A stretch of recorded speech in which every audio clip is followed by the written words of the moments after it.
kemudian menganjurkan memakai masker dan selalu social distancing. Jadi teman-teman itu tugas pokok teman-teman semua nanti. Nah, tugas yang kedua, tugas tambahan atau program bantu ya, adalah teman-teman nanti akan melakukan edukasi. Edukasi kepada sivitas akademika. Disitulah nanti peran teman-teman menggunakan materi kita pada hari ini, training kita pada hari ini, untuk melakukan edukasi. Karena edukasi bagian dari pemberdayaan. Di dalam pemberdayaan teman-teman, ya, perubahan di masyarakat itu ada 4. Yang pertama adalah perubahan pengetahuan, yang kedua perubahan keterampilan, skill, yang ketiga perubahan sikap, dan yang terakhir perubahan perilaku. Memang perubahan yang paling tinggi adalah perubahan perilaku, teman-teman. Ya, yang paling tinggi yang kita harapkan. Tetapi untuk mencapai perubahan perilaku, ya, itu biasanya harus melewati tahapan perubahan pengetahuan atau tahapan perubahan keterampilan atau sikap. Yang pasti sikap. Orang yang perilakunya berubah pasti ada perubahan sikap. Karena sikap sesuatu yang tidak kelihatan di dalam insight, perilaku sesuatu yang kelihatan. Yang kita harapkan adalah perubahan perilaku. Tapi di proses KKN di kampus ini, teman-teman nanti targetnya kita turunkan, ya, targetnya adalah adanya perubahan pengetahuan dari belum tahu menjadi tahu, agar teman-teman yang akan melakukan perkuliahan, proses belajar mengajar di UMY besok ini, ya, mereka yang mungkin baru datang dari daerah masuk ke kampus, ya, mulai perkuliahan semester 5 dan 7, ada perubahan pengetahuan. Yang tentu saja harapannya nanti puncaknya mereka akan sampai pada perubahan perilaku. Itulah kenapa penting kita mengikuti pelatihan pada hari ini, teman-teman. Baik, kita akan masuk ke materi kita, ya. Oke, teman-teman, aturan main di teknik fasilitasi ini tentu saja ya kita akan bergabung tepat waktu, ya. Alhamdulillah kita malah kecepatan, ya. Tadi sebelum jam 10 teman-teman sudah bergabung, terima kasih, ya. Dan meninggalkan pertemuan ini setelah sesinya berakhir. Jadi kalau sesinya belum berakhir, jangan meninggalkan sesi ini, ya, teman-teman. Ini sesi yang sangat langka, ya, sesi yang sangat langka.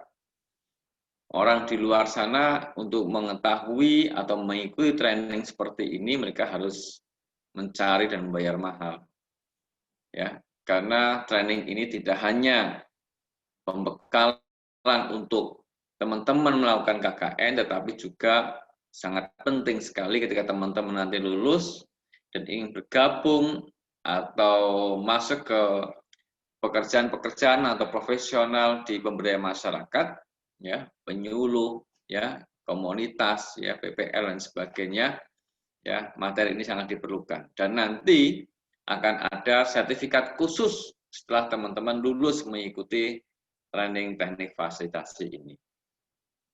Untuk bisa lulus, teman-teman harus mengikuti 3 sesi, ya, bukan 1 sesi atau 2 sesi. Karena 1 hari ini ada 3 sesi, itu satu kesatuan. Kalau teman-teman tidak mengikuti 1, maka teman-teman tidak akan dianggap lulus, ya, gitu. Kemudian kamera on, mikrofon mute, ya.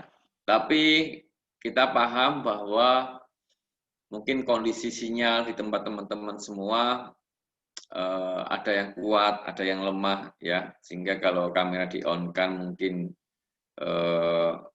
mengganggu sinyal, ya, kalau mau di-off-kan, oke lah, kita sepakat tidak masalah.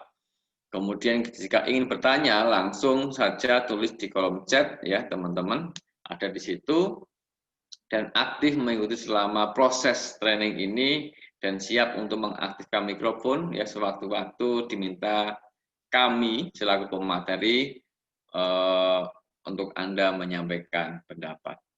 Oke, teman-teman, saya rasa kita bisa paham, teman-teman ya. Oke, kita masuk pada materi yang pertama adalah apa itu fasilitator.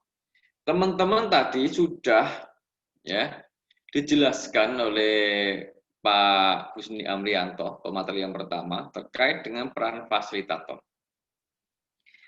Dari materi pertama masuk ke materi yang kedua, benang merahnya ada pada pertanyaan ini. Apa itu fasilitator? Oke, saya mungkin bisa memanggil beberapa teman-teman untuk menyampaikan pendapat, review dari pertemuan sebelumnya. Mungkin di sini ada Mas Nur Ihsan ada di sini. Kelihatan Mas Nur Ihsan? Silakan di unmute Zoom-nya. Ya. Oke, Mas Nur Ihsan. Dari pertemuan tadi, menurut Anda apa itu fasilitator, Mas Nur Ihsan?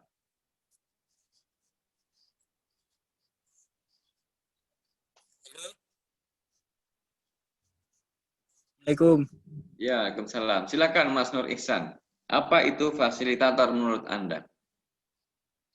Ya, menurut pemahaman saya itu fasilitator itu merupakan orang yang memfasilitasi. Seseorang yang memfasilitasi, bisa diulang mungkin? Yaitu namanya fasilitator. Ya, maksudnya apa? Bisa diulang lagi? Relawan COVID ini khususnya.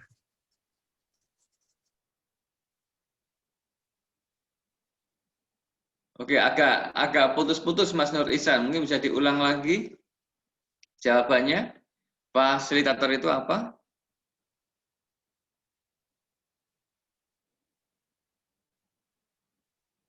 Oh, sudah menghilang. Oke. Ya, artinya tadi saya mendengar lamat-lamat memfasilitasi gitu ya. Oke, mungkin bisa dibantu Mbak Amalia. Ada Amalia di bawahnya ini?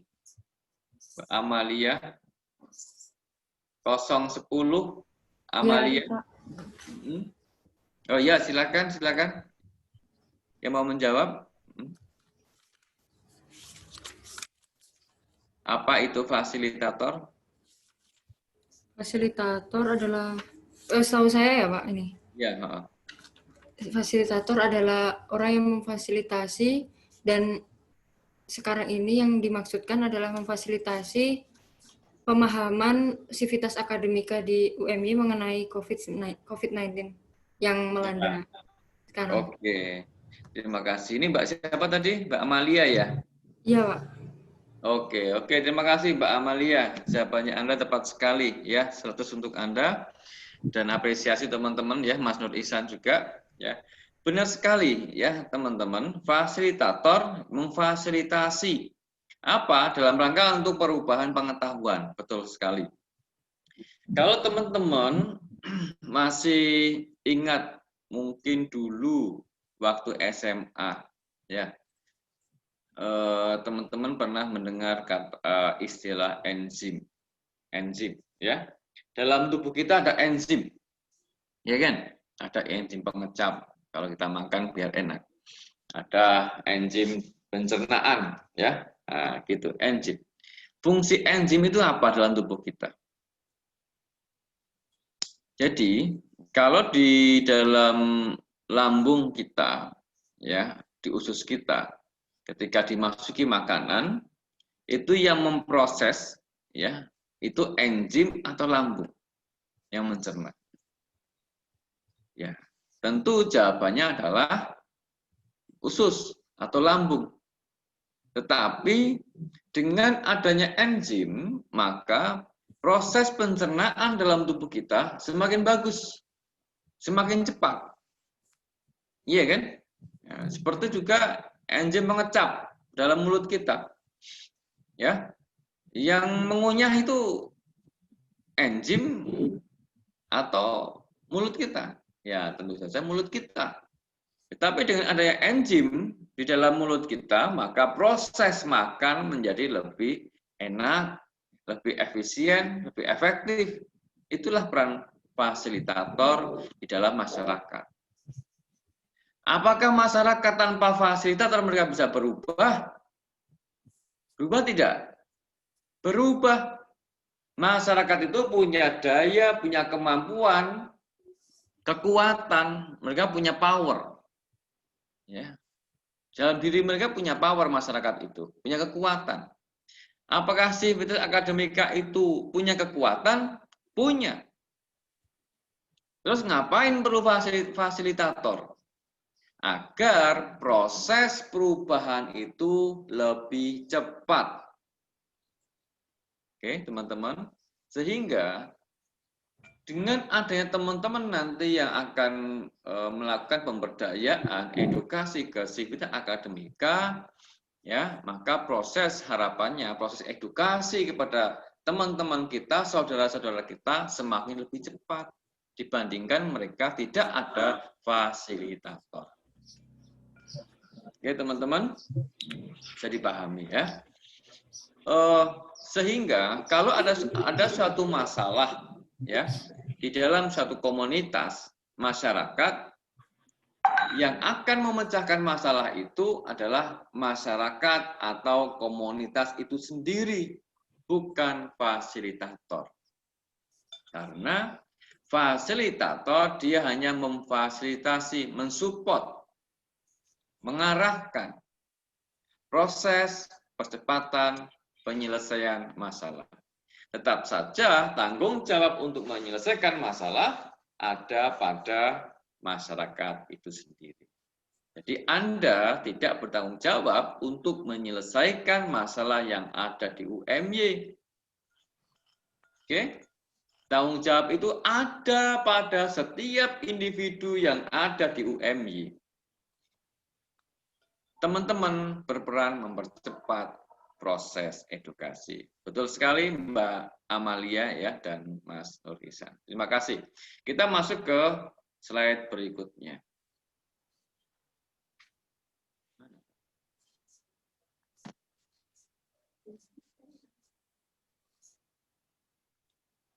Tak mute dulu. Mana mau mute?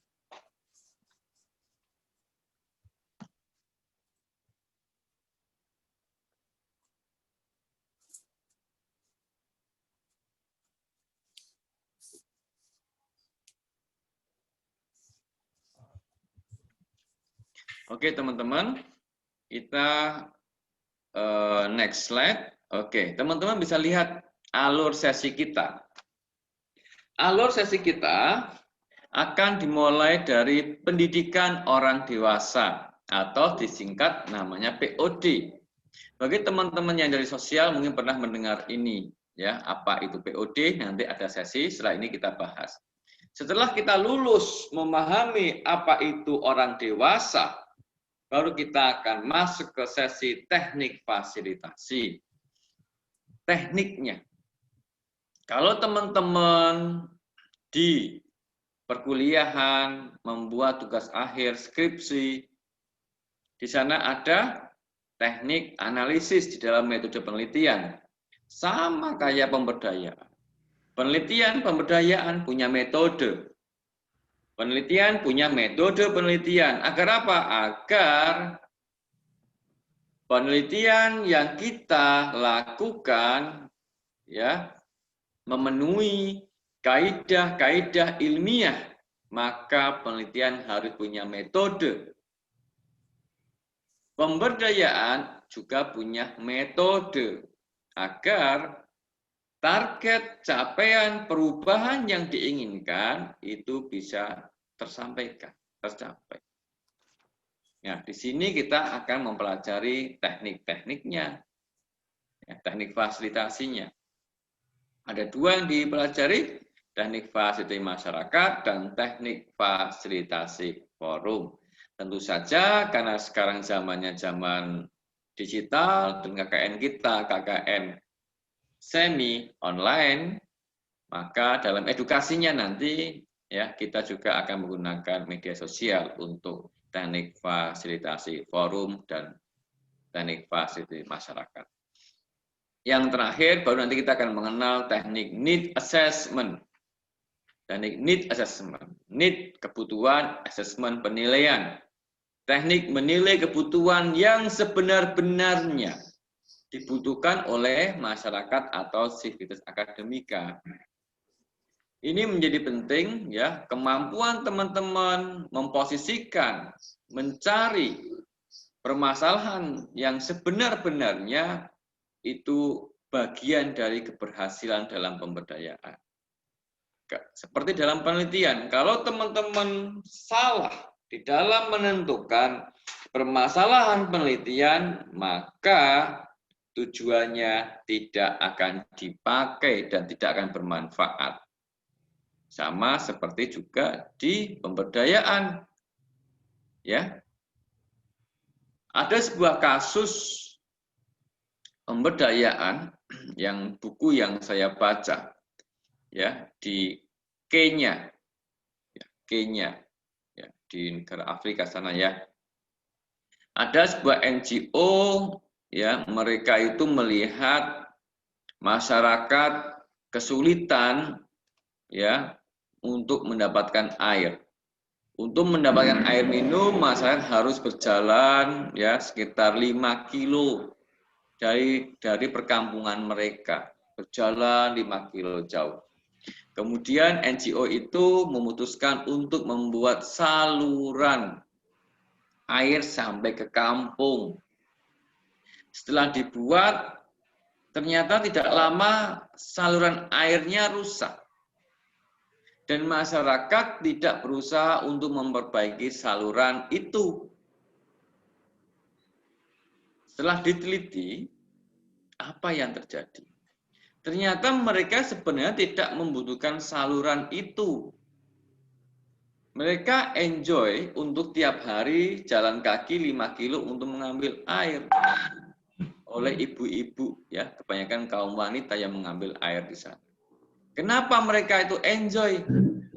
Ternyata setelah diteliti, mereka itu sembari mengambil air, mereka bisa keluar rumah dan bercerita-cerita, ngobrol, ke sana, ke sini, ketemu dengan teman-temannya. Sehingga kebutuhan mengambil air bukan kebutuhan airnya, tetapi kebutuhan sosiologi, kebutuhan interaksi antara mereka. Ya, sehingga ternyata saluran air yang dibuat oleh NGO itu tidak diperbaiki oleh masyarakat karena masyarakat enjoy dan butuh untuk berinteraksi ngobrol ya antar teman-temannya. Oke, jadi dipahami? Itulah pentingnya need assessment. Jangan sampai kita membuat program yang tidak dibutuhkan oleh masyarakat. Kita hanya melihat proses, kemudian kita menyimpulkan seakan-akan kita itu sebagai dewa yang mengetahui semuanya tanpa bertanya dan melakukan observasi. Itulah pentingnya need assessment. Oke, teman-teman, bisa dipahamkan ya. Kita masuk pada slide berikutnya. Maaf ya, saya agak cepat. Biar teman-teman juga tidak kelamaan, nanti laptopnya panas, ya kan? Nah, okay.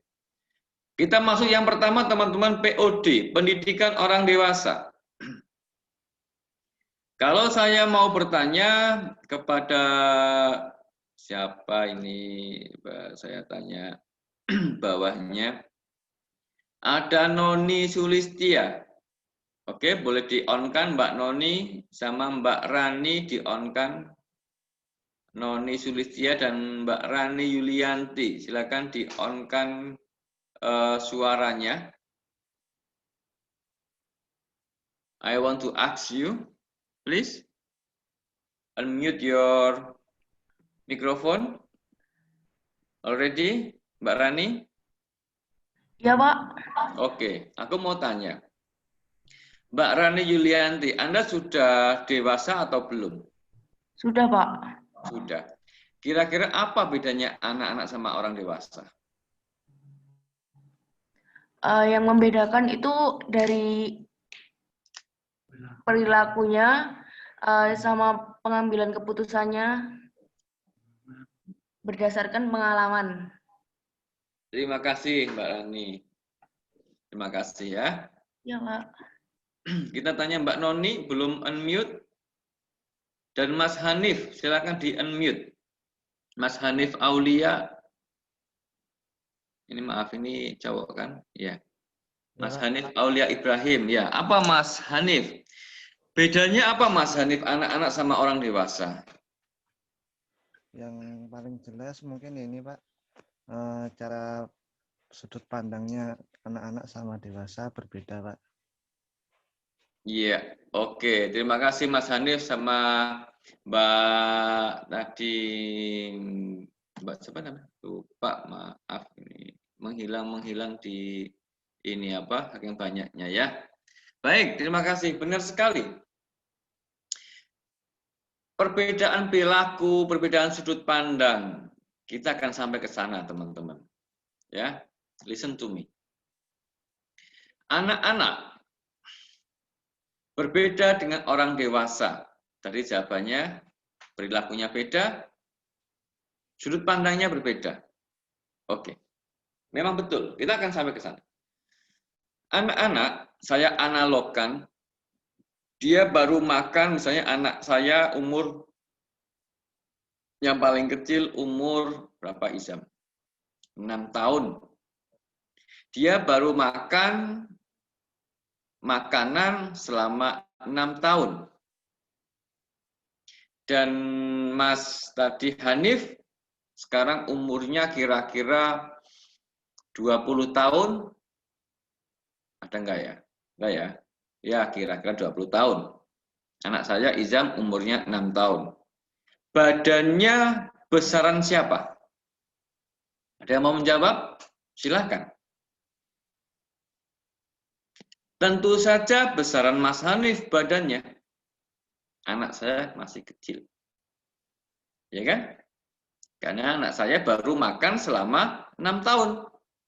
Mas Hanif sudah makan macam-macam sate, lontong, opor ayam, ya yang belum sarapan semakin lapar ya. Selama 20 tahun, sehingga badannya sudah besar, tulangnya juga kuat.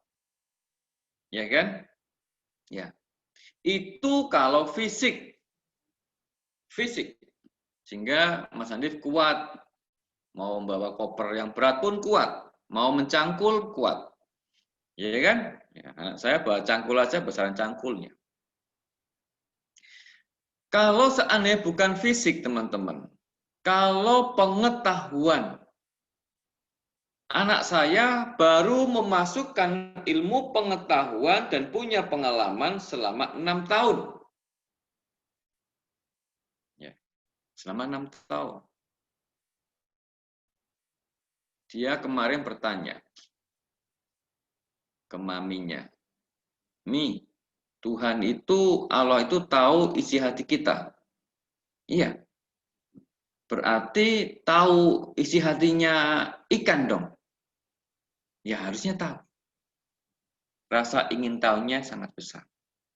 Baru memasukkan ilmu pengetahuan selama 6 tahun. Tetapi Mas Hanif sudah memasukkan ilmu pengetahuan selama 20 tahun. Luar biasa. Jadi Anda itu, otak Anda sudah dimasukkan ilmu pengetahuan dan punya pengalaman selama 20 tahun. Kalau ada sesuatu kejadian, kira-kira proses yang terjadi di otak Anda, maaf, jangan marah Mas Hanif ya, di pikiran Mas Hanif, otaknya bekerja, otak yang sudah diinstal dengan berbagai aplikasi, sudah banyak sekali aplikasinya, ya. Tentu screening, hasil analisisnya itu pasti lebih baik. Berbeda dengan anak saya yang baru 6 tahun, yang baru bertanya tentang Tuhan, baru bertanya tentang hewan. Ketika ada satu kejadian, mungkin dia hanya punya satu software atau mungkin setengah software. Sehingga apa? Sehingga proses pemikiran yang ada di otak yang berbeda, kemampuan yang berbeda, menghasilkan sudut pandang yang berbeda. Jelas enggak saya? Jelas? Jangankan anak saya dengan Hanif. Hanif dengan Novita saja, 09, di sini ada Novita, Zulla. Yang mungkin berbeda prodi, berbeda masa kecil, berbeda pengalaman, akan menghasilkan sudut pandang yang berbeda-beda. Oke, sampailah pada tadi jawaban Mas Hanif. Anak-anak dengan dewasa berbeda sudut pandang. Jangankan anak dengan dewasa. Dewasa antar dewasa pun terjadi perbedaan sudut pandang untuk menganalisis suatu kejadian atau objek. Oke? Oke. Yang kedua, selanjutnya.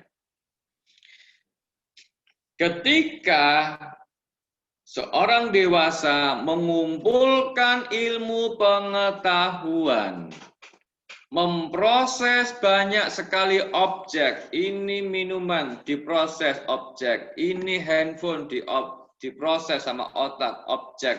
Semakin banyak benda yang diproses di dalam otak kita, ya, apa yang terjadi? Terjadi kristalisasi nilai-nilai dalam setiap manusia. Ya enggak? Anda bertemu teman, ngobrol, berinteraksi, bla bla bla bla bla bla bla bla bla. Hasil, rasa, proses dalam interaksi itu masuk ke tubuh kita, kemudian terkristalisasi. Anda membaca buku, bla bla bla bla, kayak buku. Kemudian terjadi kristalisasi. Anda punya pengalaman, tadi interaksi itu pengalaman, ya, bertemu orang, ngobrol, ya, telepon-teleponan, ya, itu pengalaman, interaksi. Membaca buku, ilmu pengetahuan, kuliah, masuk ke otak semua. Itu menjadi kristal dalam diri kita yang namanya nilai-nilai. Nilai-nilai. Saya mau tanya kepada siapa ya? Ini kalau mau ini Mas Muhammad, ini banyak sekali Muhammadnya. Yang lain aja. 043 Mas Ridho Saif. Mas Ridho Saif dan atasnya 433 Mbak Endah Elef. Elef siapa kepanjangannya? Mbak Endah Elef, tolong di-unmute sama Mas Ridho Saif. Ya, Pak. Ya, Mas Ridho. Mas Ridho Saif sama Mbak Mas Endah. Oke, Mas Ridho dulu saya tanya. Anda punya nilai-nilai apa dalam diri Anda, Mas Ridho? Nilai-nilai apa yang Anda miliki? Selama hidup selama 20 tahun tentunya Betul. beberapa nilai itu menjadi pedoman ya Pak ya. Pertama, Betul. jelas kita hidup dengan panduan agama, tentunya nilai-nilai agama, dan Ya. Karena Indonesia penuh dengan kearifan lokal, tentunya nilai-nilai lokal pun pasti adalah beberapa yang kita aplikasikan untuk hidup bersosial dan bermasyarakat. Gitu, Pak. Terima kasih. Terima kasih Mas Sido. Berarti nilai saling menghargai ya Mas Sido ya. Ya, nilai saling menghargai. Terima kasih. Mbak Endah ada enggak ini Mbak Endah? Ada Pak.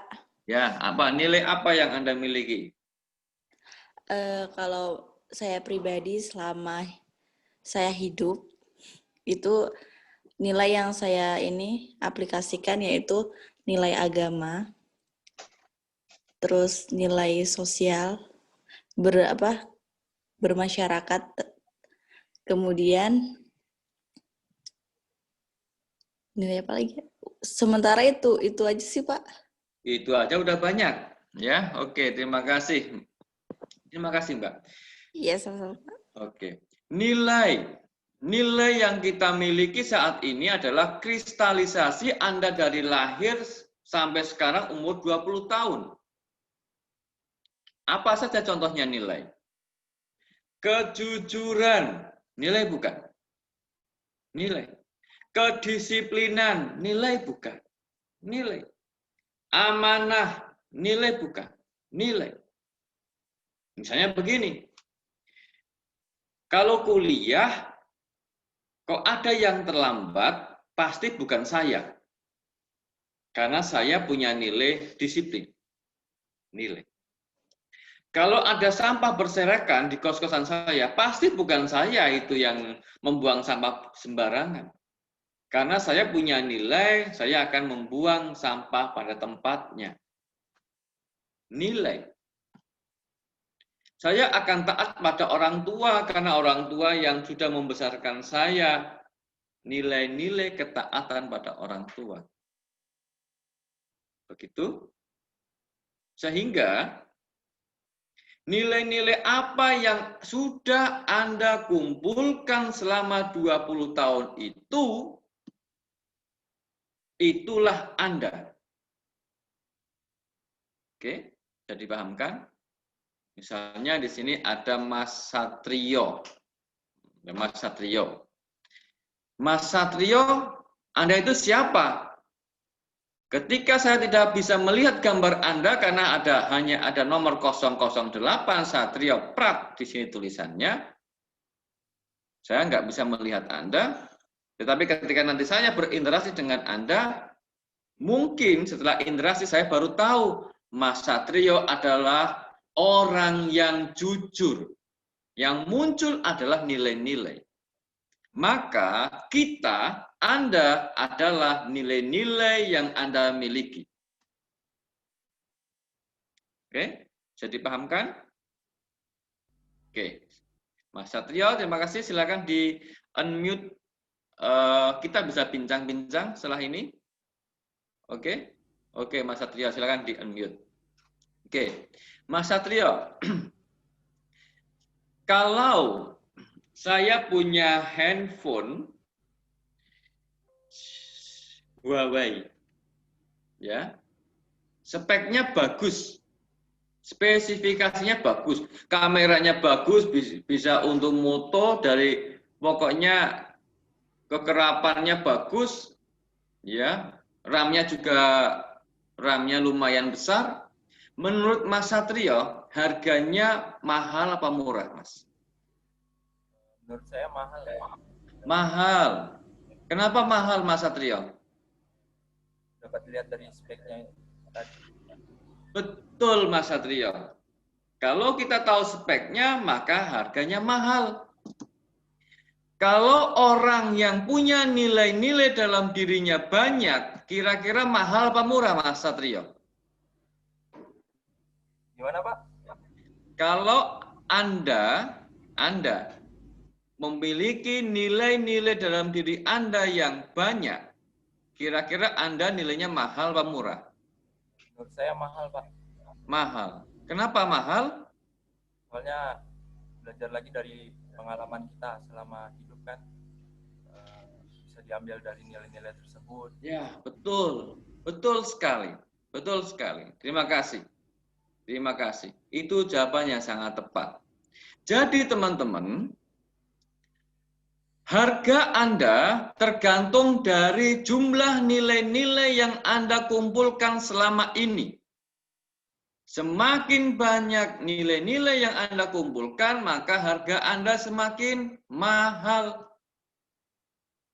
Oke, semakin mahal. Ada 014 Mbak Ayu Cahya. Boleh di-unmute? Mbak Ayu Cahya, 014. Ya, Pak. Oke, Anda mengikuti dari tadi? Iya. Oke, saya mau tanya. Mbak Ayu Cahya, kalau handphone punya harga handphone, tadi katanya mahal, kalau manusia itu punya harga apa? Harga diri. Harga diri. Iya, Harga betul. diri. Harga diri. Tepat sekali. Kalau handphone punya harga handphone, kalau manusia punya harga diri. Saya tanya, Mbak, Anda punya harga diri tidak? Punya, Pak. Punya. Sebesar apa harga diri Anda? Sangat besar menurut saya, Pak. Kenapa sangat besar?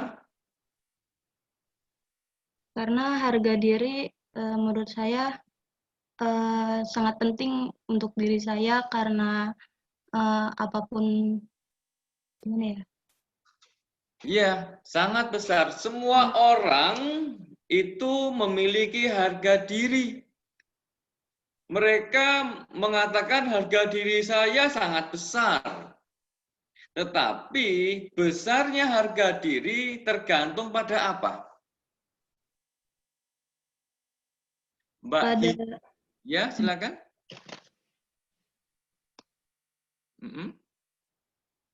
Atau mungkin ada Mbak Hijriah Mega bisa bantu? Mbak Hijriah Mega ada? Bisa di-unmute? Ada, Pak. Ada. Oke. Besaran harga diri Anda punya harga diri tidak? Punya, Pak. Punya ya, Anda punya harga diri ya. Harga diri Anda tergantung pada apa? Harga diri saya tergantung, Pak. Tergantung pada?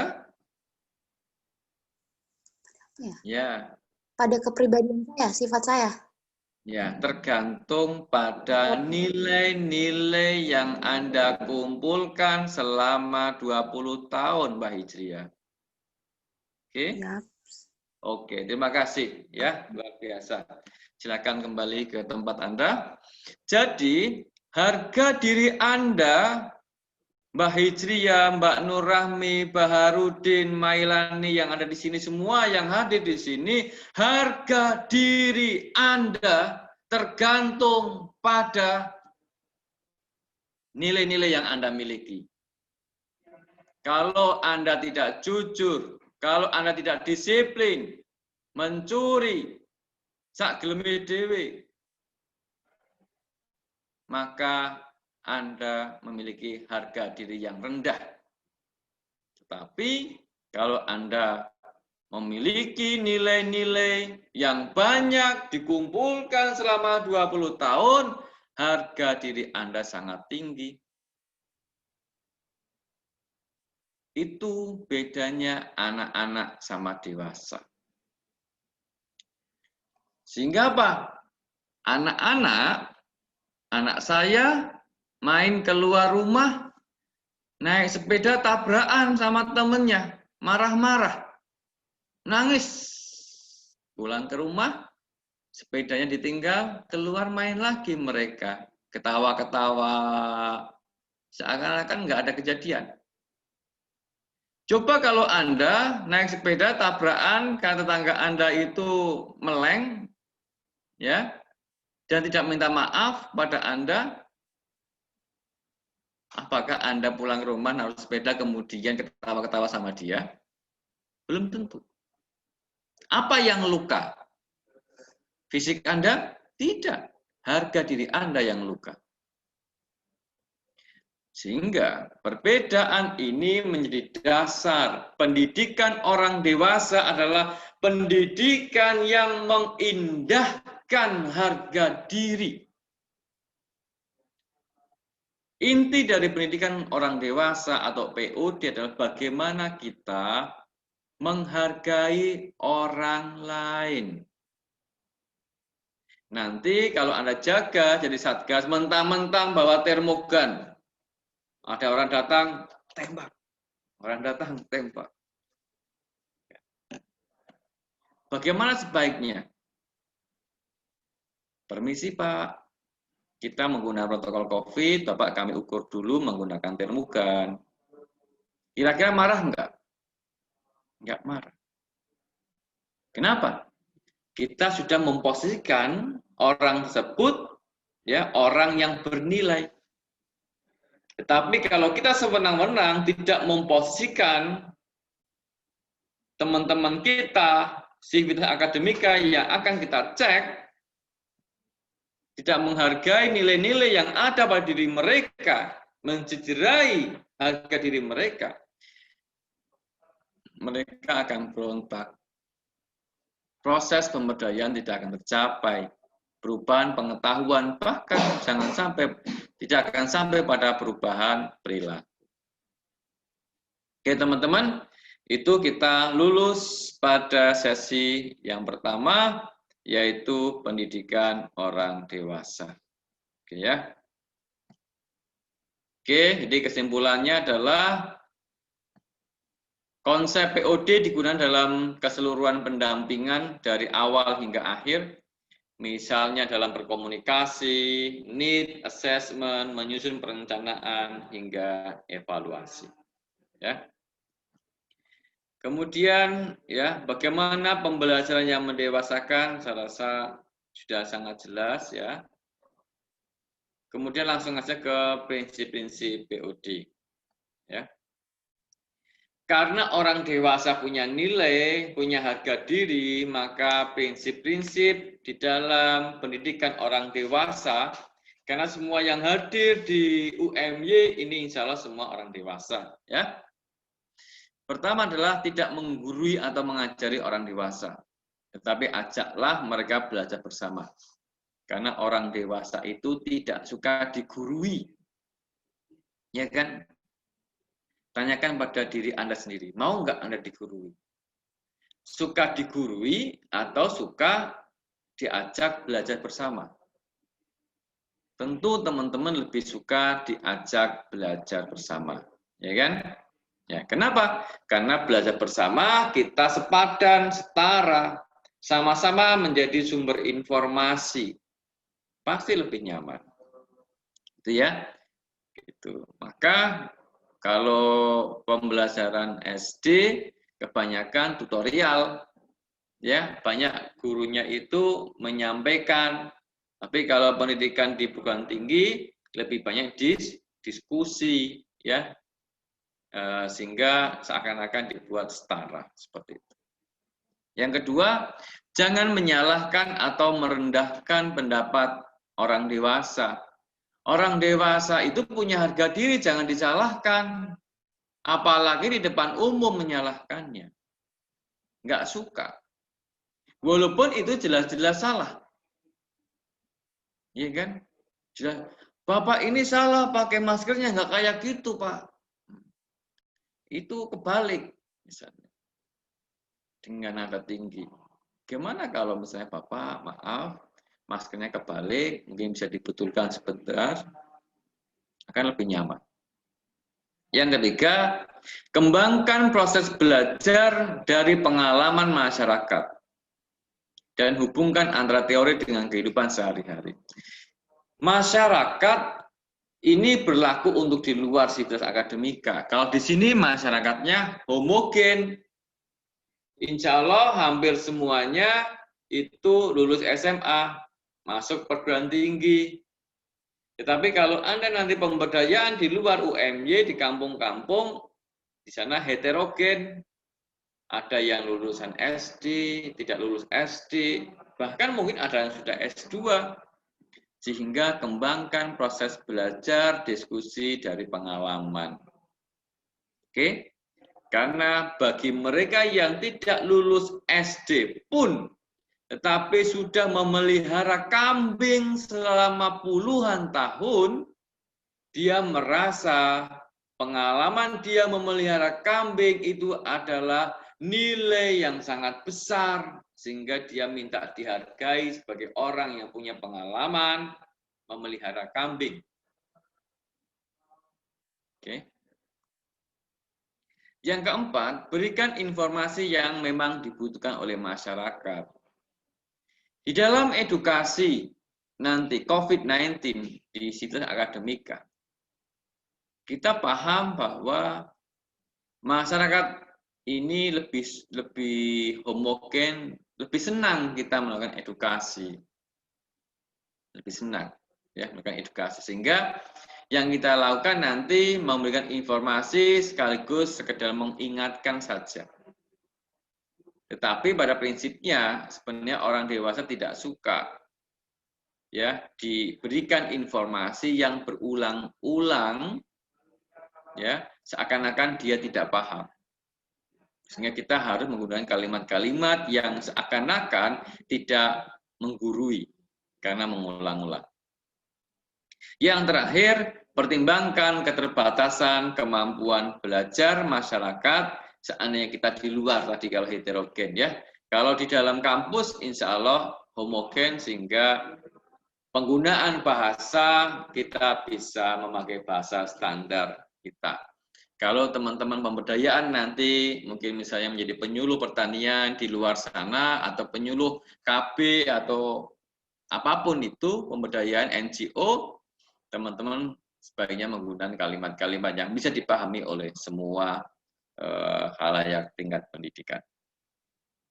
Baik teman-teman, ya selesai kita di pendidikan orang dewasa (POD) ya.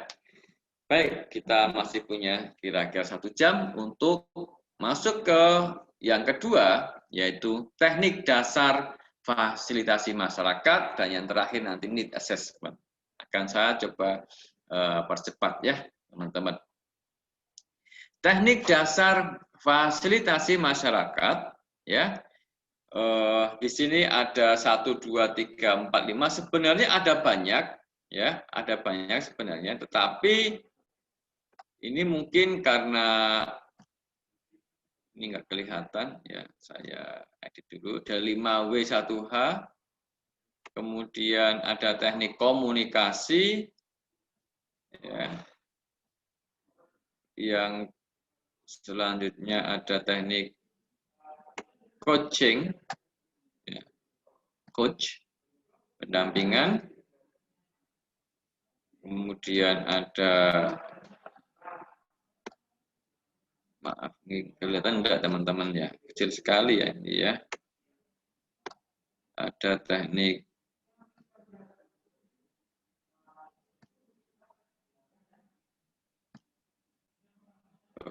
ini advokasi, dan yang terakhir teknik, saya besarkan sedikit, kesepakatan. Oke, gak kelihatan teman-teman ya. Oke teman-teman, teknik dasar fasilitasi masyarakat ada 5. Yang pertama adalah teknik 5W1H, yang kedua adalah komunikasi, yang ketiga coaching, advokasi, dan teknik kesepakatan. Apakah dari sekian 5 teknik ini mau kita pakai semuanya? Tentu saja tidak. Kondisional di setiap kejadian, setiap sosiologi masyarakat ya memerlukan teknik yang berbeda-beda. Ya, beda-beda. Sehingga nanti di kampus UMY teman-teman mau memakai teknik yang mana? Disesuaikan dengan kondisi di UMY. Kita akan pelajari satu persatu. Yang pertama adalah teknik 5W1H. Saya rasa ini teman-teman sudah sering mendengar 5W1H itu apa. Yang pertama adalah what, ya, kemudian who, when, where, why, and how. Yang pertama adalah what, apa yang terjadi. Teknik dasar di dalam memfasilitasi kita harus tahu, ya, kita harus mulai dari apa yang terjadi di masyarakat, apa yang terjadi di lingkungan UMY, bahwa UMY salah satu wilayah yang tidak terpisahkan dari DIY, yang notabene adalah kota pendidikan, kota wisata, ya. Maka UMY menyelenggarakan layanan pendidikan di mana mahasiswanya berasal dari seluruh Indonesia dan saat ini sedang ada pandemi COVID-19. Apa yang terjadi? Dalam rangka untuk memberikan kenyamanan ya kepada seluruh sivitas akademika di dalam proses belajar mengajar, maka dilakukan pendisiplinan protokol COVID. Itu yang terjadi. Oke? Siapa saja yang terlibat, siapa saja yang terdampak, semuanya. Semua terlibat. Ya, seluruh sivitas akademika terlibat dalam proses pendisiplinan ini. Ya. Tetapi kalau kita lihat struktur, maka yang terlibat adalah struktural ya dan Satgas gugus tugas ya KDUM ya, gugus tugas COVID-19.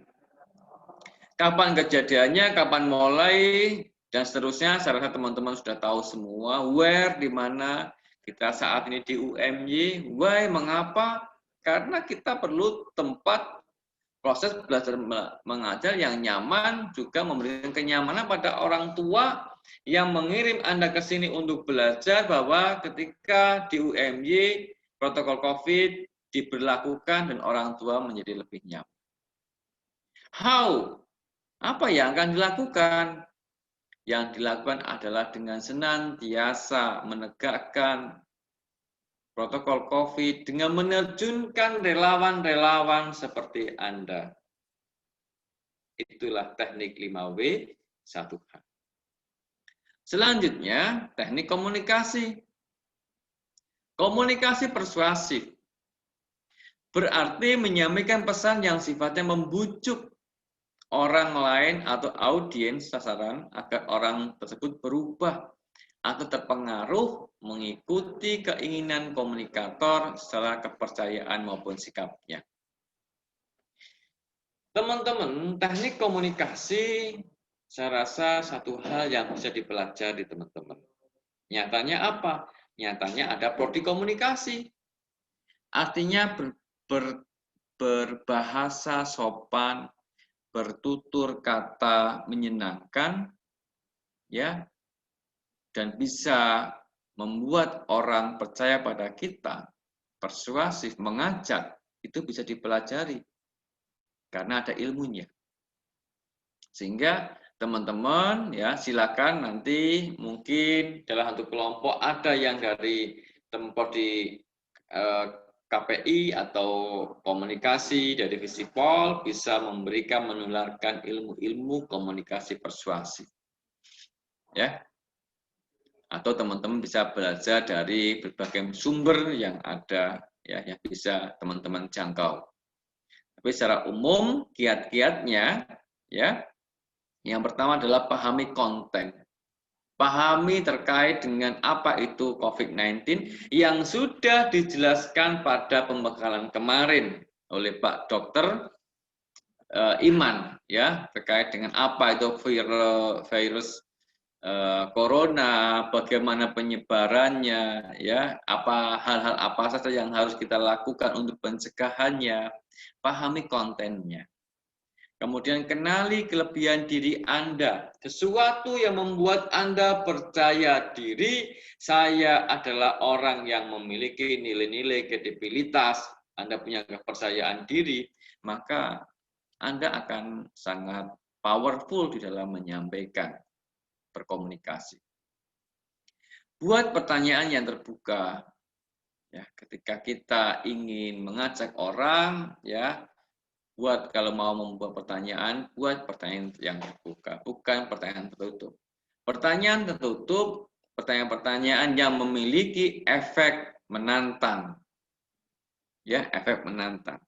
Tapi kalau dalam komunikasi persuasif kita gunakan kalimat-kalimat yang tidak menantang, ya kita menggunakan kalimat-kalimat pertanyaan terbuka. Kemudian selalu dengan rencana perubahan, ya rencana perubahan dan siap ditolak, ya ada rencana perubahan, plan A, plan B, plan A, plan B.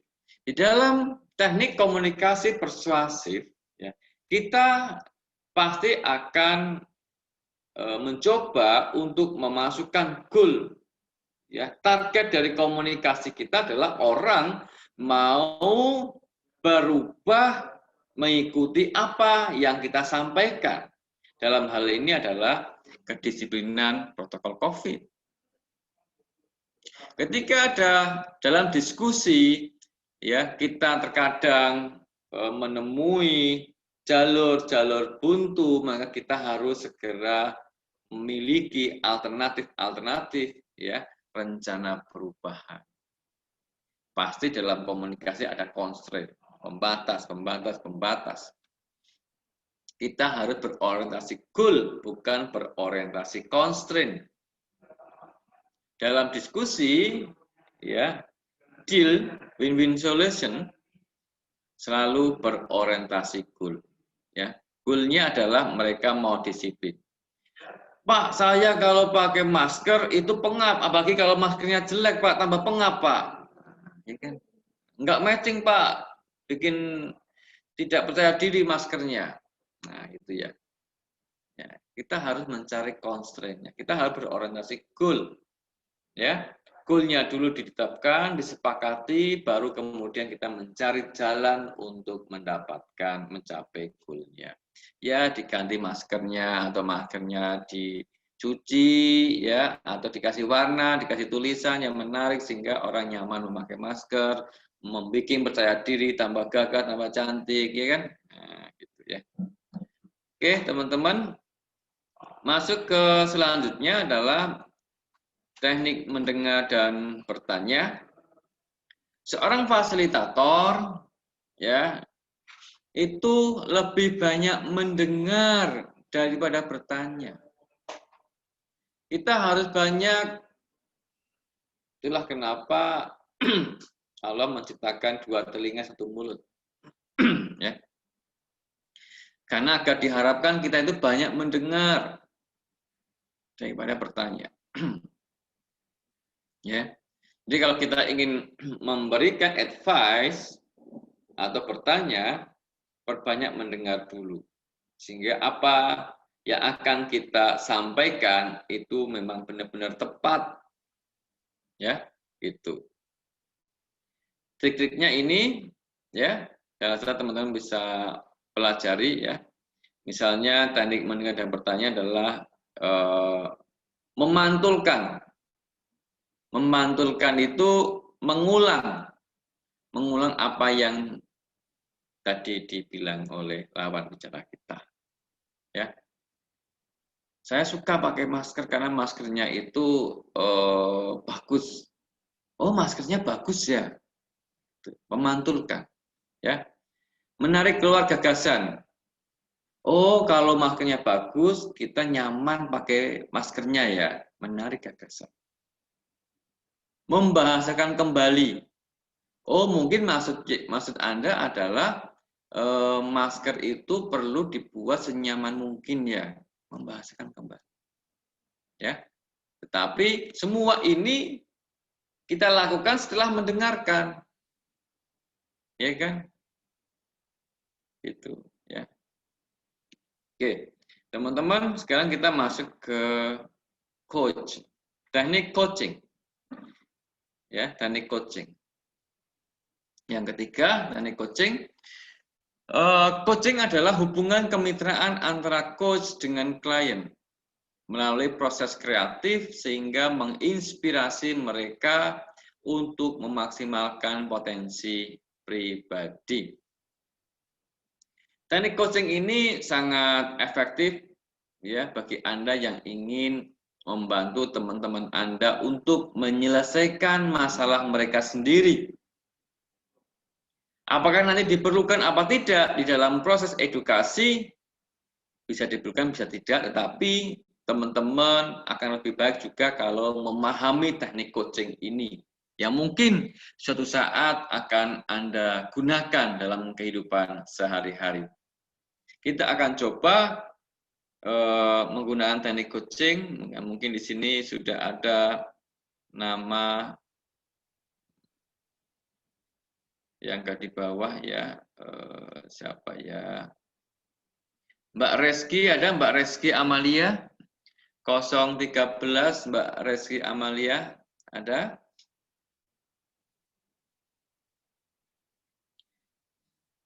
Ada tidak? Apakah monitor atau disappear? Ya. Oke, Mbak Reski tidak connect, ya. Mungkin sebelahnya di sana ada Mbak Nasiha Diva, ada Nasiha Diva?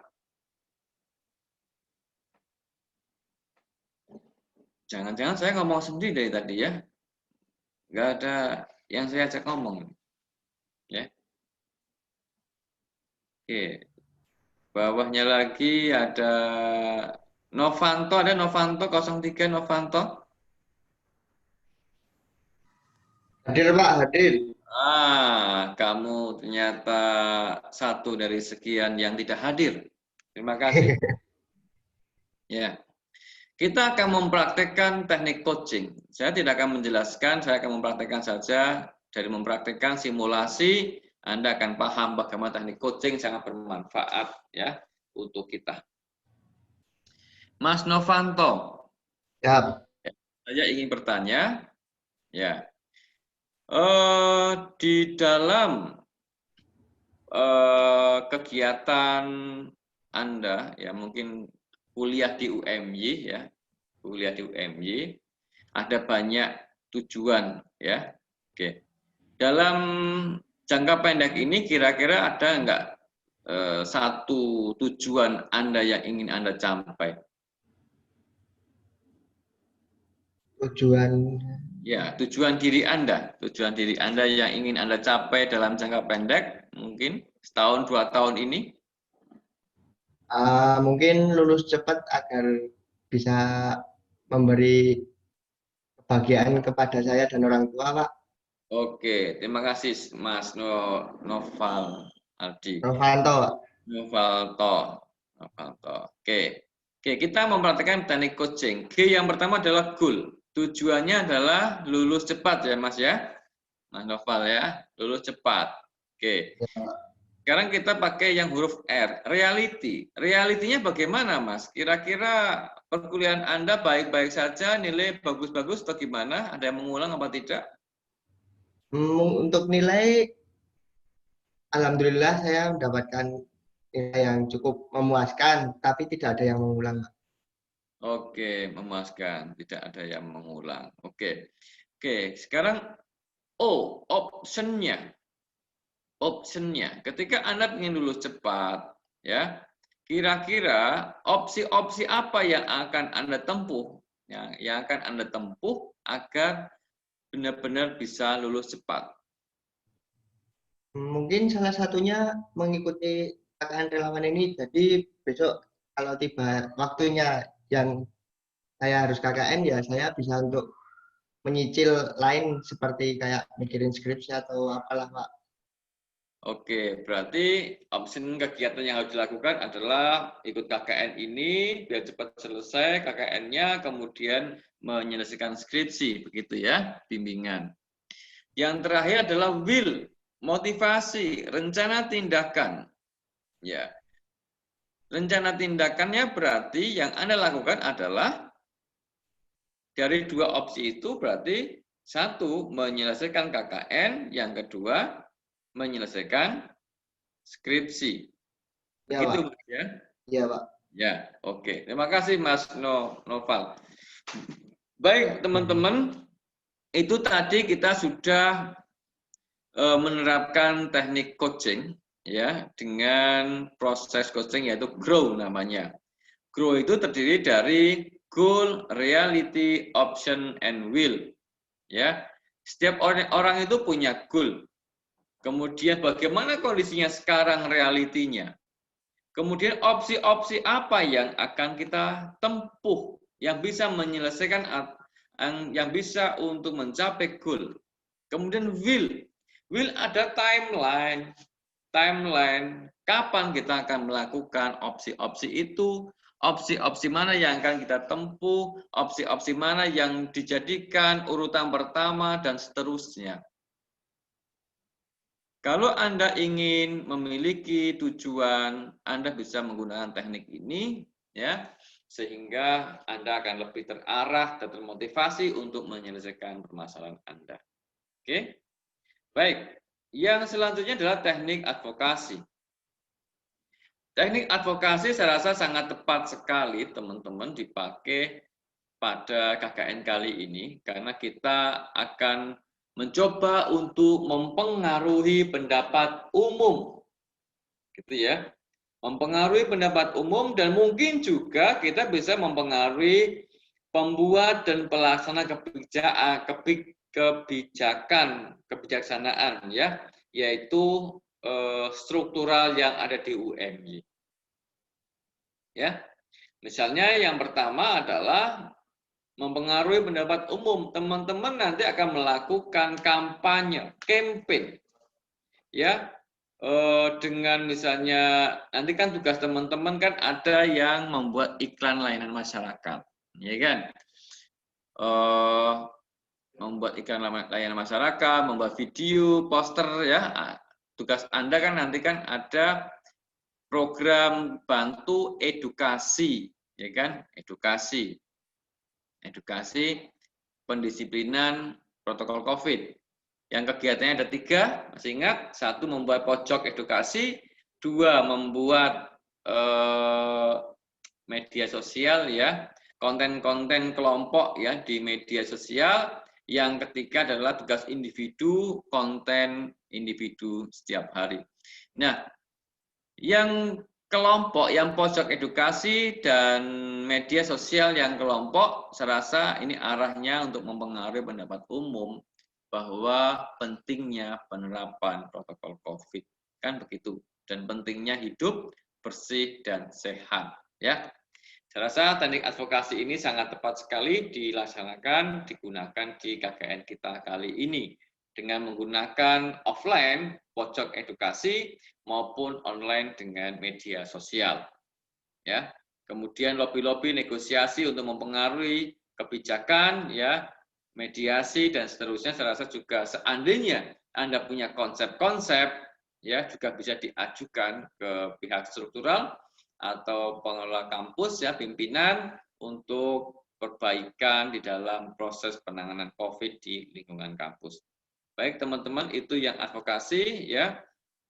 Kemudian yang teknik yang terakhir adalah teknik membangun kesepakatan.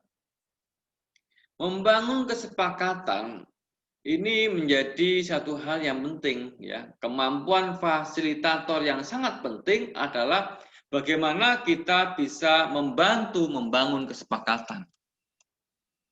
Di dalam membangun kesepakatan, pada prinsipnya adalah kita menggunakan teknik win-win solution. Ya, tetapkan tujuan, ya, kemudian kita akan mengarah pada tujuan itu dengan kesepakatan, ya. Yang pertama adalah pahami tujuan pendampingan.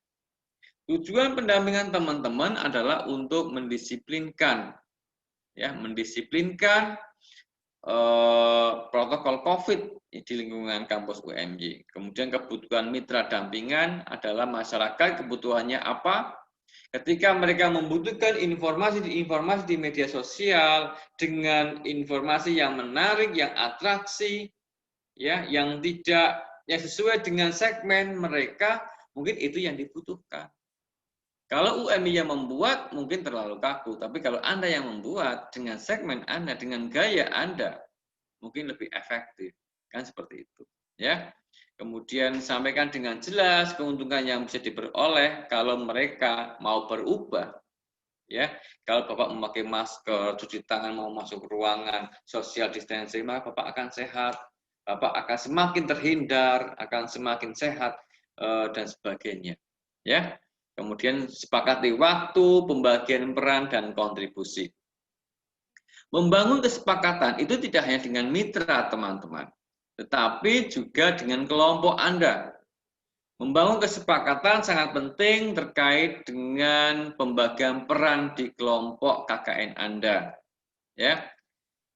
Teamwork yang bagus adalah teamwork yang mampu membagi peran dan menjalankan tugas sesuai dengan perannya masing-masing.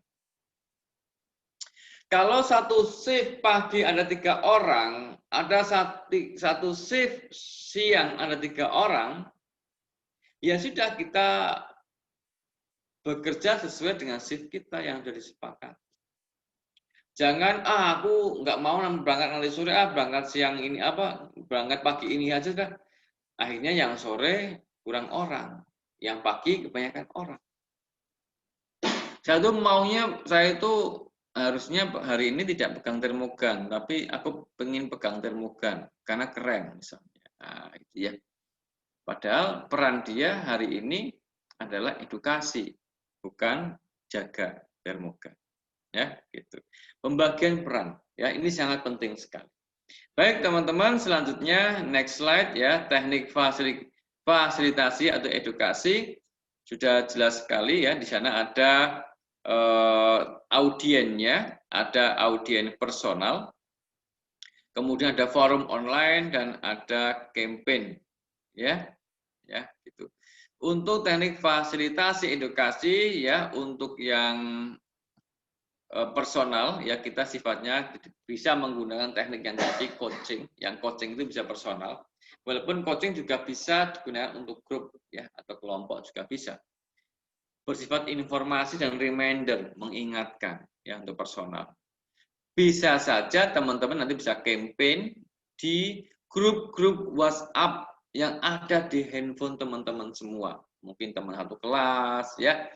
Bisa ketika teman-teman membuat poster, di-share, atau link dari IG Anda, Twitter Anda, linknya kirim ke grup ya WhatsApp yang Anda miliki. Ya, gitu. Kemudian Anda juga bisa menggunakan forum online seperti podcast, ya, FGD, ya, atau mau campaign untuk yang lebih luas lagi dengan media sosial. Ya, atau fisik dengan yang kita sepakati menggunakan pojok ya edukasi ya gitu. Kegiatannya ya tekniknya bisa macam-macam teman-teman ya, bisa menggunakan teknik curah pendapat, simulasi kayak tadi coaching ya menggunakan teknik simulasi ya, atau praktek dengan bahan langsung, demonstrasi. Fokus group discussion, diskusi umum, ya mungkin teman-teman ingin membuka forum diskusi, ya nanti kelompok Anda mungkin ada yang ingin membuat forum diskusi, boleh-boleh saja, ya boleh-boleh saja, mungkin suatu saat hari apa gitu, yang pojok edukasi itu ada 2 stand seperti ini ya. Diskusi ya, diskusi nanti di broadcastkan gitu. Yang 3 jaga di depan, yang 3 mengelola diskusi. Itu menarik ya, kreativitas Anda diperlukan di sana ya. Tanya jawab ya, pemutaran film ya, mungkin pojok edukasi dikasih TV misalnya ya, ada film di situ ya, tentu saja nanti yang menonton harus menerapkan social distancing, studi kasus dan sebagainya. Oke teman-teman, itu ya. Selanjutnya ini tadi ya untuk penjelasan yang edukasi personal ya, teknik komunikasi sudah saya jelaskan, teknik coaching ya, etika fasilitator sudah teman-teman peroleh tadi dengan Pak Husni ya, tips komunikasi 2 arah ya, pandangan mata sejajar, bicara jelas, perhatikan kenyamanan lawan bicara, jaga jarak aman, social distancing. Ketika Anda nanti mau mengedukasi personal, misalnya ada seorang datang ingin kita edukasi, pastikan jarak aman, kemudian pandangan mata sejajar. Pandangan mata adalah penghormatan. Ya, ketika kita memandang mata seorang, yang sejajar, sebenarnya kita sedang menghormati orang tersebut. Ya, ya orang bilang mata adalah jendela hati, itu ya. Maka hanya dengan tatapan saja kita bisa mengetahui orang itu marah atau sayang sama kita, kan gitu. Kemudian bicara dengan jelas, ya. Kemudian perhatikan kenyamanan lawan bicara.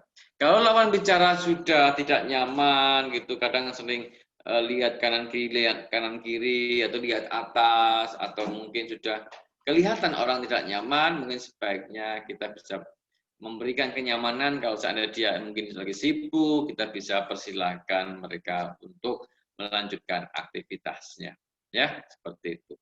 Atau misalnya teman-teman nanti punya door prize bagi orang yang mau diedukasi, dikasih pulpen, dikasih permen gitu ya.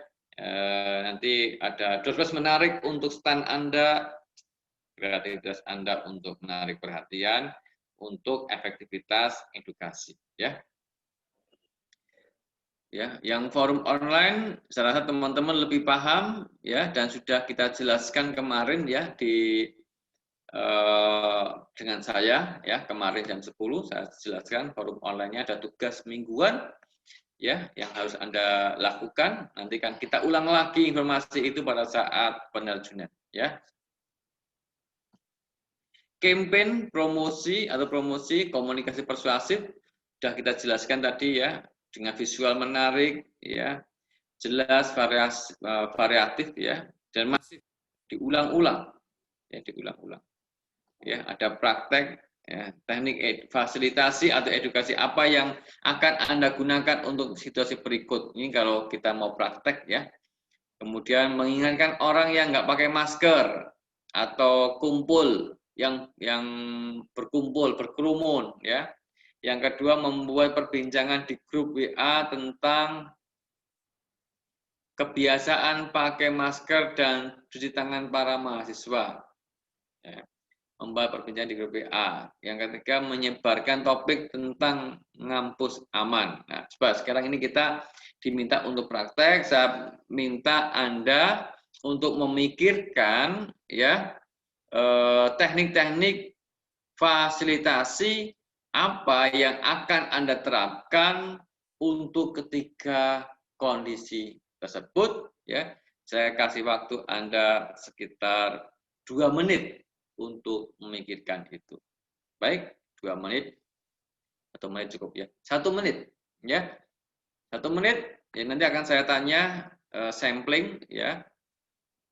Silakan ya, Anda memikirkan teknik apa yang akan Anda pakai.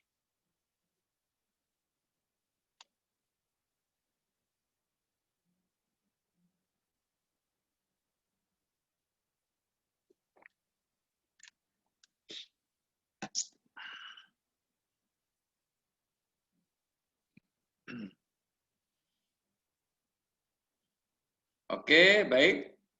Cukup ya. Kita tanya kepada tadi Mas Nur Ihsan sudah ya.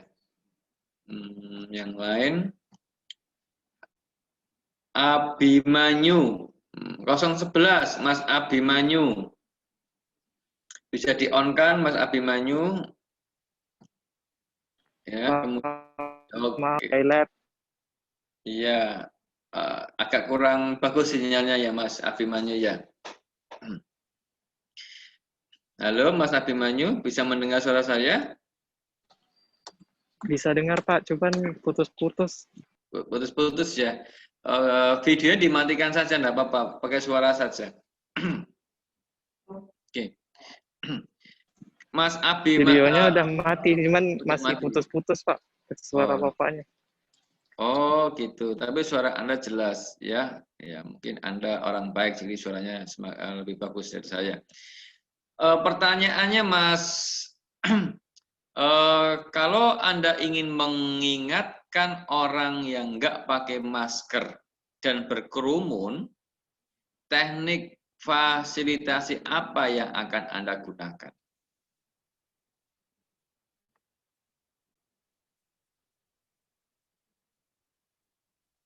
Oke. Teknik fasilitasi apa yang akan Anda gunakan? kalau Anda melihat orang yang berkerumun dan tidak pakai masker. Teknik coaching, informasi, reminder, mengingatkan.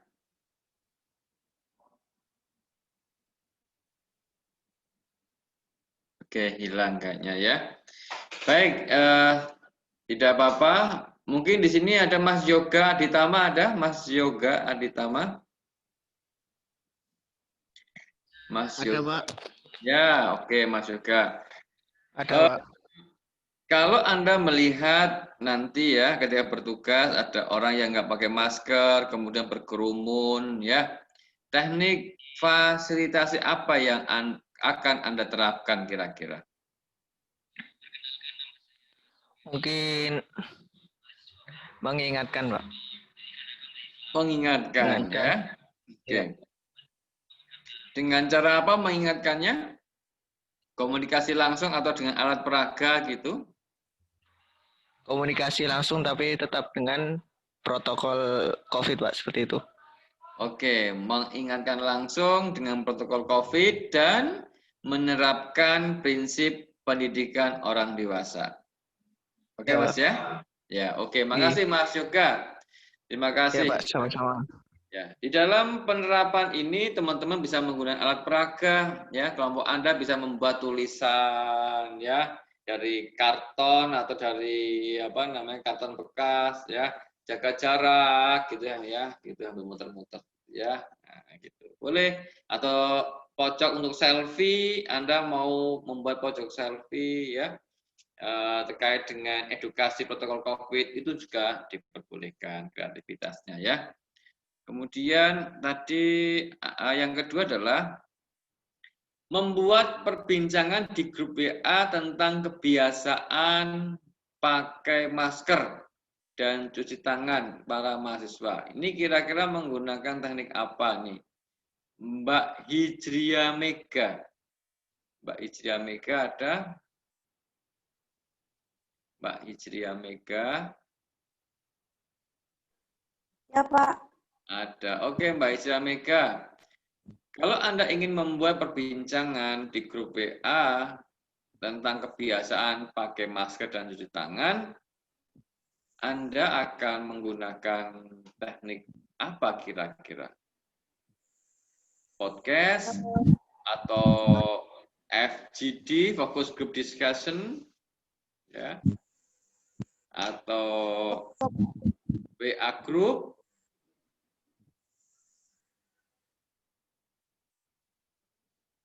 apa kira-kira? Iya, WA Group. Terus diskusi. Group itu pakai forum WA Group, kemudian menggunakan teknik curah pendapat atau FGD, ya, tekniknya di sini, ya. Tekniknya di sini ya, FGD atau diskusi umum atau tanya jawab. Diskusi umum. Diskusi umum. Oke, bisa sehingga semua orang bisa menjadi narasumber gitu ya. Sama-sama menjadi narasumber. Oke, terima kasih Mbak Hijriya. Untuk menyebarkan topik tentang kampus aman kepada banyak orang. Oh, kampus aman, kampus aman, kampus aman gitu ya. Misalnya di sini ada Mbak Rani Yulianti, ada Mbak Rani Yulianti. Mbak, Ya, Pak. ada Mbak Rani Yulianti. Kalau Anda ingin menyebarkan informasi topik tentang ngampus aman, kira-kira teknik apa yang akan Anda pakai? Ya. Curah pendapat, simulasi, demonstrasi, diskusi umum, tanya jawab, film, ya. Kalau medianya pakai media sosial atau pakai pojok Pakai media sosial, Pak. sosial ya. Nanti dengan apa? Semacam poster atau apa kira-kira? Dengan poster atau video, Pak. Poster atau video film pendek. Oke, terima kasih ya Mbak Rani. Baik, Iya, teman. Pak. Saya rasa teman-teman sudah sangat paham ya tentang teknik-teknik nanti yang akan diterapkan. Ya, kita lanjut saja. Tinggal 4 slide lagi. Yang terakhir Slide terakhir terkait dengan tahapan relawan pencegahan COVID-19.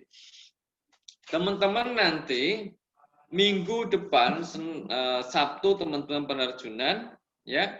Setelah teman-teman penerjunan Sabtu, siangnya teman-teman akan bersama dengan DPL, ya, di sana kameranya, bersama dengan DPL untuk melakukan survei, observasi titik di mana Anda akan bertugas. Ya. Setelah itu teman-teman akan melakukan need assessment, observasi. Observasi itu adalah menggunakan seluruh panca indera yang kita miliki untuk bekerja, mencari data. Mata melihat, mencari data. Telinga mendengar, mencari data. Hidung membaui. Oh, kalau di gedung ini baunya wangi-wangi. Oh, kalau di gedung ini baunya sabun. Baui.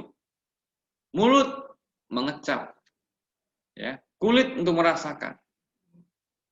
Ya, jadi observasi itu menggunakan seluruh panca indera yang kita miliki untuk bekerja mendapatkan data. Kemudian wawancara. Intinya semua adalah untuk mendapatkan the real problem. Ya, kondisi existing di situ. Karena siapa yang akan kita observasi? Ya, sivitas akademika. Kita akan berkenalan dengan orang-orang penghuni gedung yang kelihatan, yang tidak kelihatan nggak usah dikenalkan. Ya, gitu. Mungkin teman-teman dari TU, ya, dosen, struktural. Bapak, kita besok yang akan KKN relawan COVID di gedung ini, perkenalkan, ini kami berenam, ada DPL kami juga, seperti itu, kami akan berjaga mulai besok Senin, gitu. Ya, jadi sekaligus bisa bersilaturahmi, tidak perlu semuanya, dalam satu gedung ada banyak orang, tidak perlu dikenalkan semuanya, ya, sampling saja beberapa sambil melakukan observasi. Sehingga kalau Anda ada sesuatu yang emergensi diperlukan, Anda tahu, oh di mana toiletnya, dan sebagainya, ya. Kemudian setelah itu, Anda bisa menyusun program, menyusun asumsi program, dan menyepakati program. Menyepakati program di sini saya rasa tidak diperlukan, ya, karena kita homogen di sini. Yang penting Anda sudah need assessment, Anda kemudian langsung menyusun asumsi, langsung menyusun program, ya, menyusun programnya bisa, ya, bersama dengan DPL. Oh, untuk gedung ini kebanyakan teman-teman eksakta. Mereka itu senangnya itu simulasi, praktek. Oke, gimana kalau kita buat boneka orang, ya, yang dipakein masker misalnya, ya, gitu. Oh, di sini tempat teman-teman dari sosial, misalnya dari FAI, berarti di sini kita buat sesuatu yang syar'i misalnya, ya, gitu. Sehingga observasi Anda di gedung Anda serasa diperlukan untuk membuat program yang akan Anda susun itu efektif, ya, terhadap audiens atau mitra Anda. Kemudian pelaksanaan dan evaluasi dan monitoring. Evaluasi dan monitoring akan dilakukan oleh satu yang jelas oleh DPL pendamping, yang kedua oleh LP3M selaku pengelola KKN, ya. Baik, selanjutnya need assessment. Need assessment adalah proses ini yang terakhir teman-teman, ya. Tadi POD, kemudian teknik fasilitasi, ini yang terakhir adalah need assessment. Need assessment, sudah saya jelaskan tadi, proses mencari tahu kebutuhan masyarakat berupa pemetaan potensi dan masalah yang ada di masyarakat atau subjek dampingan. Ya, ini saya jelaskan secara umum, ya, karena ilmu ini juga bermanfaat tidak hanya untuk KKN ini, tapi juga untuk ketika Anda nanti bekerja. Need assessment itu mencari potensi dan masalah. Apa itu potensi, teman-teman? Ada Mas Ahmad Rifki, ada Mas Ahmad Rifki 036 Mas Ahmad Rifki. Ya Pak, ada Pak. Ya. Menurut Anda potensi itu apa, Mas? Mas Ahmad Rifki. Potensi itu apa? Potensi Pak.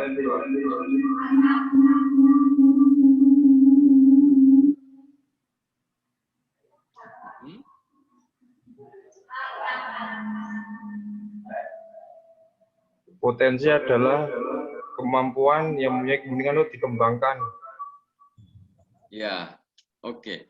Kemampuan yang bisa dikembangkan. Oke, terima kasih Mas Rifki. Benar sekali. Potensi itu kelihatan ketika sesuatu yang di atas rata-rata. Potensi, sesuatu yang di atas rata-rata. Ya. Dari 6 orang peserta KKN dalam satu kelompok, ada 1 orang yang pinter menggambar karikatur. Dia berpotensi untuk membuat cerita edukasi. Dari 6 orang, ada 1 orang yang misalnya pinter fotografi. Dia berpotensi nanti untuk mengambil gambar-gambar ketika kita mau membuat program majalah.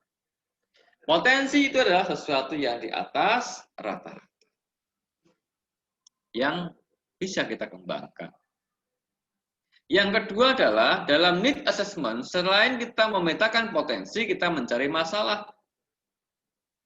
Bawahnya Mas Muhammad ada Mbak Stalasia Indah. Ada Mbak Stalasia Indah. Mbak Stalasia Indah ada. Bisa monitor. Oh, kayaknya lagi keluar mungkin Mbak Stalasia. Kita ganti yang belum, misalnya yang bawah-bawah yang jarang nih. Ada Mas Rahmat Taufik, ada Mas Rahmat Taufik? Mas Rahmat Taufik, ada? Mas Rahmat Taufik?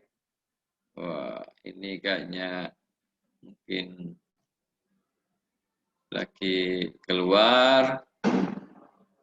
Oke, kemudian ada Mas Noni Sulistia atau Mbak Noni 008. Ada 008. Noni Sulistia.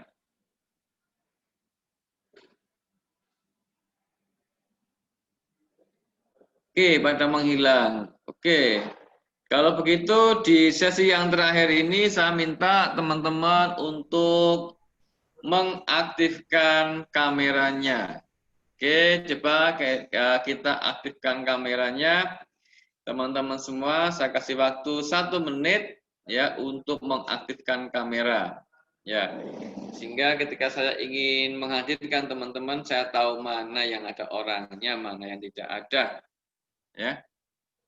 Oke, teman-teman, saya tunggu 1 menit ya untuk mengaktifkan kamera. Ya. Ini sesi terakhir, hanya tinggal 2 slide saja. Ya. Oke. Silakan diaktifkan kameranya, saya tunggu.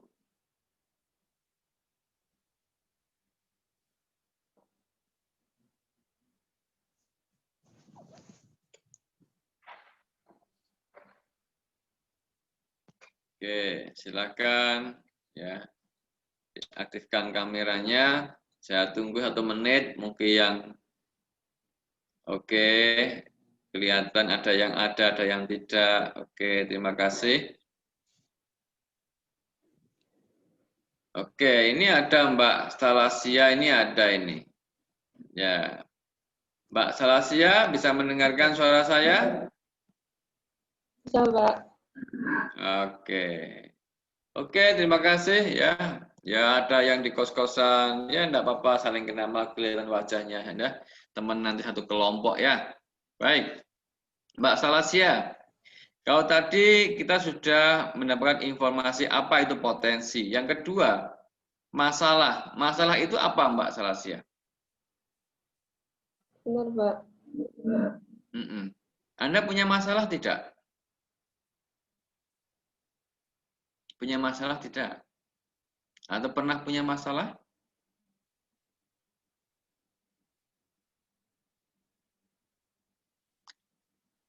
Oke, karena ada gangguan mungkin di sini. Ya?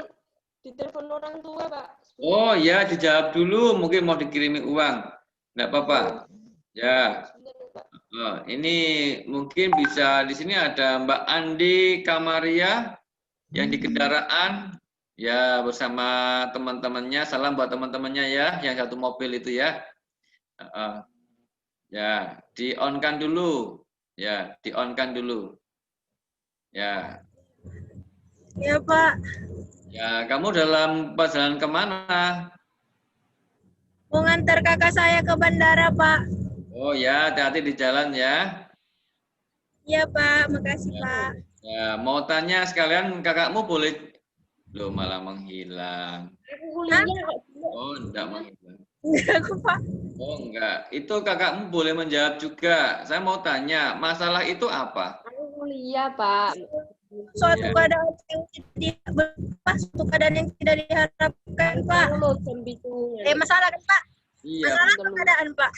Masalah itu apa? Udah sepatu anyar. Suatu keadaan yang tidak diharapkan gitu loh, Pak. Yang tidak sesuai dengan keinginan. Ya, diulang lagi. Ya, sudah. Keadaan yang tidak diharapkan. Itu. Ya, Pak. Belum. Oh, ya, oke. Terima kasih ya, bisa di-unmute lagi ya. Mungkin sepatunya ketinggalan ya. Wah, ora kok ora dipakai. Oke, di-unmute lagi. Ben olahraga. Jarane ben olahraga. Mas Agung Bintang ini Ustadz kita ya, Mas Agung Bintang ya. Assalamualaikum Mas Agung. Waalaikumsalam warahmatullahi wabarakatuh. Pak untung ya, Pak. Pak mau le pas aku ditelepon bapak aku ini lah. Ya. Tak tinggal turun lagi. Ya, oke Mas Agung mau bertanya. Ya. Masalah itu apa Mas Agung? Masalah itu adalah suatu problem yang dihadapi setiap insan yang hidup, Pak. Alhamdulillah. Terima kasih Mas Agung. Ya. Ya, oke. Satu lagi mungkin siapa lagi? Ini yang kelihatan wah, ini ada Mbak hilang lagi gambarnya.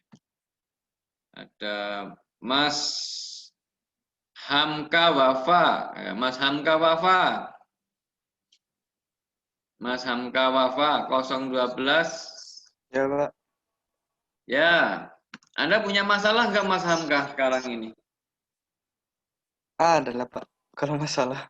Oh iya. Apa masalahnya? Mau pulang ke Minang, kan?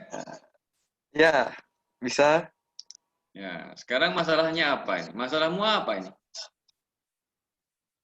Apa ya, Pak? Kalau masalah, ya kalau keluarga ada. Oh, gitu. Ya, apalagi? Banyak lah, Pak.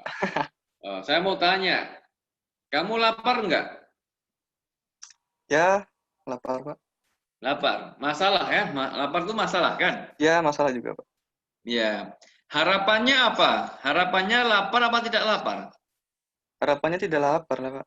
Ya, karena Anda punya harapan lapar dan kondisinya adalah lapar, maka itu masalah. Ya. Ya enggak? Iya. Ya.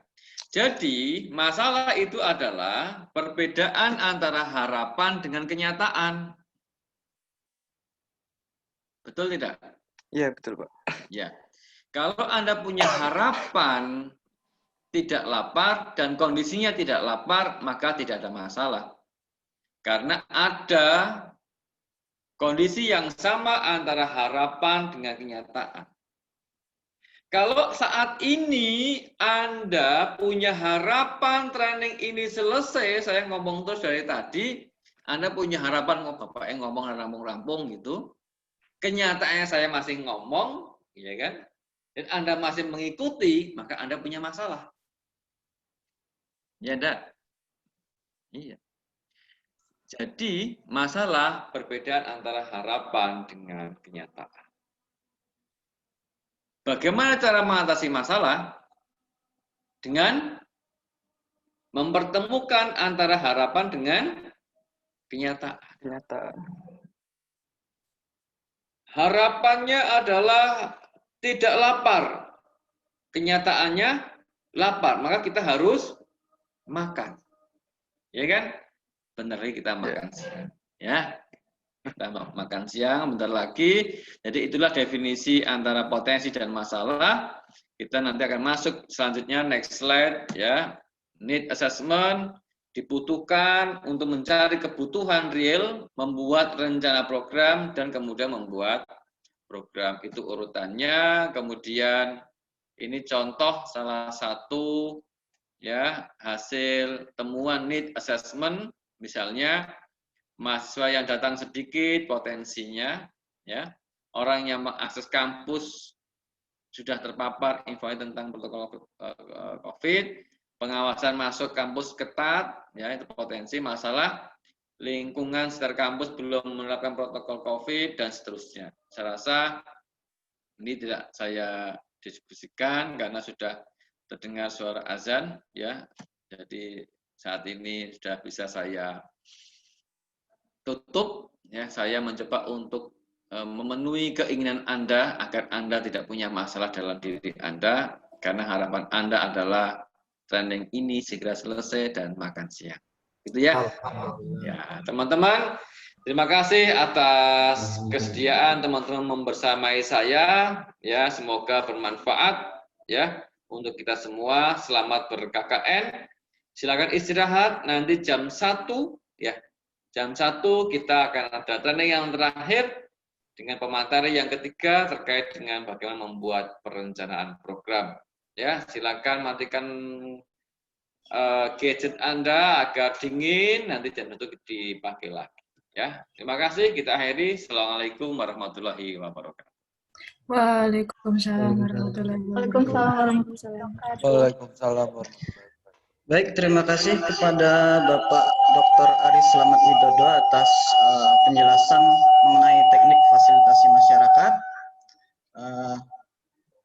Saya harap teman-teman KKN dapat mengimplementasikan semua materi yang telah disampaikan, seperti bagaimana menentukan teknik fasilitasi yang akan digunakan, atau etika komunikasi itu bagaimana pada masyarakat di sekitar UMY.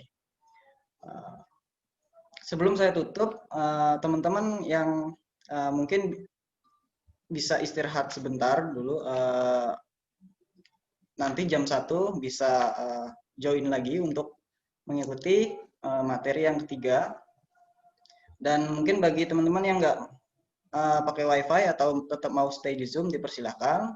Mau out juga silakan, tapi diharapkan agar nanti join tepat waktu. Oke, terima kasih teman-teman atas perhatiannya. Wassalamualaikum warahmatullahi wabarakatuh.